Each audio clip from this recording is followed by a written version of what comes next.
안녕하십니까, 임 사장입니다. 5월은 우리가 뭐 가정의 달이라고 얘기하는데요. 5월은 중요한 달이기도 합니다. 종합소득세 신고의 날. 종합소득세 신고는 5월 1일부터 5월 31일까지 하시면 되고요. 누가 대상자냐라고 하면 그냥 뭐 간단하게 말씀드리면 사업을 하시는 분들, 사업자가 있으신 분들이나 또는 연말정산을 하셨어도 소득이 좀 다양한 소득이 있어서 추가 신고를 하셔야 되는 분들이 5월 달에 종합소득세 신고를 하시면 됩니다.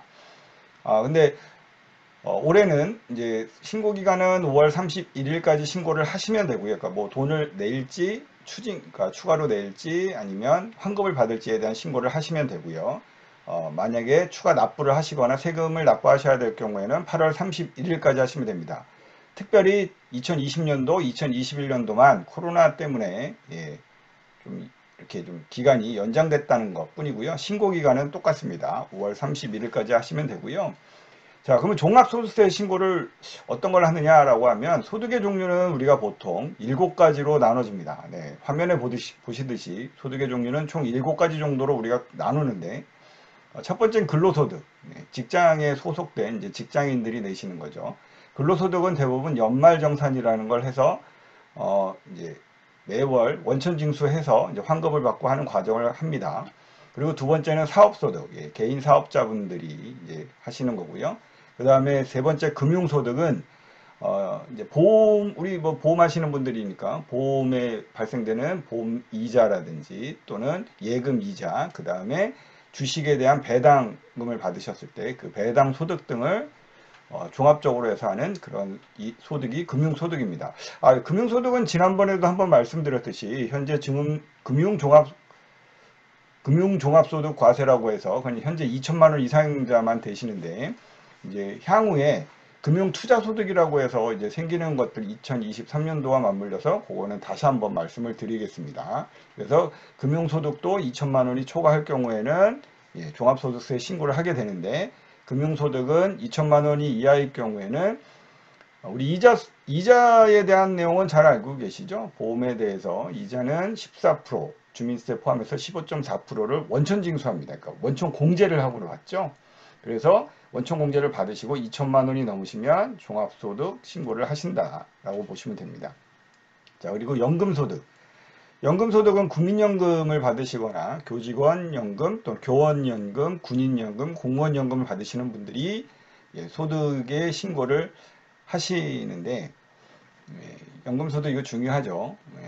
뭐 교직원분들이나 공무원분들, 군인분들 중에는 많이 받으시는 분들은 월 한 300만 원 정도까지 받으시는 분들이 있으시기 때문에 소득으로서는 신고를 꼭 하셔야 됩니다. 뭐 국민연금은 그러니까 요새 받으시는 분들은 많지 않으니까 특별히 문제는 없지만 종합소득세 신고에 포함이 된다. 그리고 기타 소득, 그래서 뭐 복권 받으셨거나 뭐 요새는 코인 판매 수익에 대한 것이 이제 기타 소득으로 들어가는 것 같아요. 이제 곧 들어갈 예정인 것 같아요. 그런 것들이 이제 기타 소득으로 들어가서 종합소득세 신고를 한다. 그리고 이 5가지 소득 말고도 밑에 퇴직소득, 양도소득은 퇴직소득은 우리 퇴직금에 부여되는 소득이라고 보시면 되죠. 퇴직금 일시금으로 받으시거나 퇴직연금을 받으시는 분들에 대해서는 분류과세를 한다. 양도소득도 부동산 매매 양도소득도 분류과세한다. 뭐 우리는 그냥 분리과세 뭐 이렇게 얘기하는데 분리과세 뭐 분류과세 따로 한다라는 거죠. 그래서 따로 신고를 하고 따로 세금을 냅니다. 그래서 종합소득세 신고는 이 위에 있는 근로소득, 사업소득, 금융소득, 연금소득, 기타 소득을 합산해서 종합소득세 신고를 하시면 됩니다. 자, 그런데 이 소득에 대해서 우리가 아마 우리 설계사분들 중에도 소득이 많으신 분들이나 또는 소득이 복잡하신 분들이 복식부기 의무자라는 이제 그걸 받으실 거예요. 뭐 사업자도 마찬가지시지만 복식부기 의무자란 뭐냐? 자, 사업자는 사업과 관련된 영업활동에 대해 장부를 비치하고 기장해야 합니다.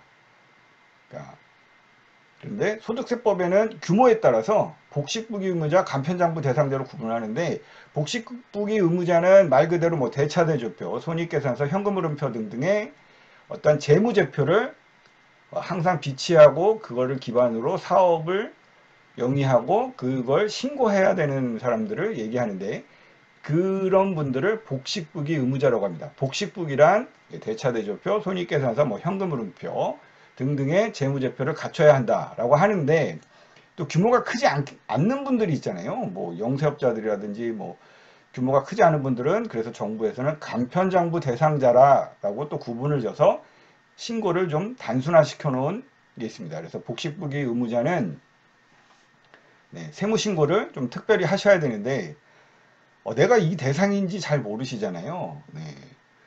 잘 모르십니다.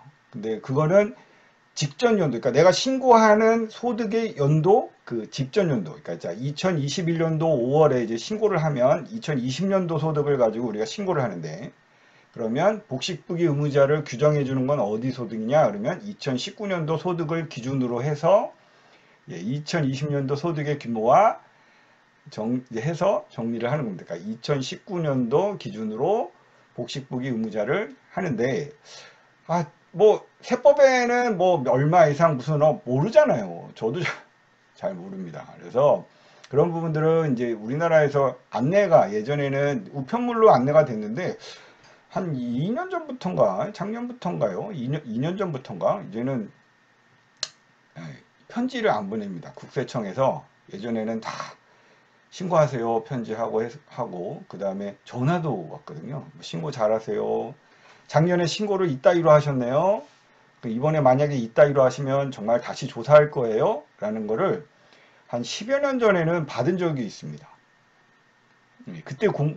그때는 그런 것들을 미리미리 알려주고 했었는데, 이명박 정부하고 이제 그 박근혜 정부 때 들어오면서 좀 많이 바뀌었어요. 그러니까 이명박 정부 때는 조사를 잘 안 했어요. 우리 이명박 그 정부 때는 기업 친화 정책을 많이 피면서 세무에 대한 조사도 많이 안 했고요. 뭐 그런 부분들이 있었습니다. 그리고 노무현 정부 때 쌓아둔 돈을 막 썼어요. 그때 이제 금융위기가 왔기 때문에. 그리고 이제 박근혜 정부로 들어오면서 박근혜 정부에서는 이제 세금이 이제 부족해지자 조지기 시작했습니다. 이명박 정부 5년 동안의 활동을 조져서 실질적으로 그 당시 때 뭐 보험을 하셨던 분들, 대리점들, 고소득자들이 꽤 많이 세금 탈루 혐의로 조사를 받으시고 추징을 받으셨습니다. 그래서 이 신고는 잘 하셔야 되고요. 자기가 어느 기준에 맞는지에 대해서 잘 판단하셔서 진행을 하셔야 됩니다. 자, 그래서 왜 그러냐면 이런 일들이 있잖아요. 뭐 예를 들어 이명박 정부 때 조사를 잘 안 했어요. 5년 동안. 대통령이 5년 하니까 5년 동안 조사를 잘 안 하다가 박근혜 정부가 들어오자마자 조사를 했어요. 그러고 나서 5년 전 거, 국세청은 5년 전 거를 뒤져보거든요. 5년 전 기록, 5년 동안의 기록을 다 갖고 오세요. 당신 이게 세금이 맞아요 라고 하면, 어떤 일이 발생이 되냐면, 돈이 들어온 곳과 돈을 쓴 곳은 정해져 있게 돼 있어요. 그렇죠? 그러면 증빙을 내가 다 해서 신고를 했는데 이게 증빙이 모자라다. 이건 인정해 줄 수 없다라고 하면 새로운 증빙 자료를 만들어야 되는데 이미 시간이 지났기 때문에 그 증빙 자료를 만드는 게 굉장히 어렵습니다. 그러면 그 국세청에서 문제 삼는 그 매출과 소득을 고스란히 세금을 내야 되고, 또 어떤 일이 있냐면 세금을 내야 되는과 동시에 가산세를 내게 돼 있어요. 그러니까 납부세액의 가산세는 사실 20% 뭐 20 그 정도 되니까 많지는 않을 수 있는데, 실질적으로 내가 증빙을 못해서 비용으로 털지 못하는 소득에 대해서는 세금을 다 내야 된다. 그리고 그 세금에 대한 가산세도 내야 되고 그런 부분들이 있습니다. 그래서 복식부기 의무자는 항상 내가 복식부기 대상자인지 아닌지를 확인하셔서 신고를 하시는 게 정말 중요합니다. 자, 그 종합소득세 신고의 방법은 총 3가지가 있습니다. 그거는 제가 다음 시간에 한번 말씀을 드리고요. 복식부기 의무자는 주의해야 한다. 아까도 말씀드렸듯이 종합소득세 신고 대상자인 고소득자, 그 다음에 소득이 다양해서 좀 많은, 그러니까 다양한 종류의 소득을 갖고 계신 분들은 꼭 종합소득세 신고를 하실 때 주의해서 신고하시기 바라겠습니다. 자, 우리 영업하시는 분들이나 또 뭐 개인 영업을 안 하시는 분들이라도 종합소득세 신고기간 자 놓치지 마시고 꼭 신고 잘 하시고요. 네, 즐거운 종합소득세 세금의 달 되셨으면 하겠습니다. 감사합니다.